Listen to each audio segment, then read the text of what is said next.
Barangay Simbayanan. Hello po, this is Ian Veneracion. Nakapag-Mark Cafe ka na ba? Available ang Mark Cafe 5-in-1 plus 1 coffee mix sa mga drugstores, pharmacies at groceries sa inyong lugar. Basta Mark Cafe, ang sarap ng natural. Ang sarap ng natural pag Mark Cafe. Mark Cafe products, also available at Veritas Fruit Shop. Sa Mercury Drug na kasisiguro gamot ay laging bago. May selected branches ang Mercury Drug bukas 24 oras. Sa Mercury Drug na kasisiguro gamot ay laging bago. Almusal na! Kumain ng tama, mag-exercise at mag-Ampalaya Plus. Clinically tested, ang Ampalaya Plus ay tumutulong sa pag-control ng blood sugar. Ang Ampalaya Plus ay may inam sa mga diabetiko at pre-diabetics. Kaya mag-Ampalaya Plus araw-araw. Mahalagang paalala, ang Ampalaya Plus ay hindi gamot at hindi maaaring gamitin paggamot sa anumang uri ng sakit.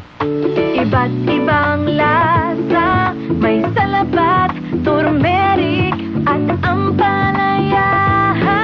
Idaan sa kaan, Idalay Herbal Tea na yan.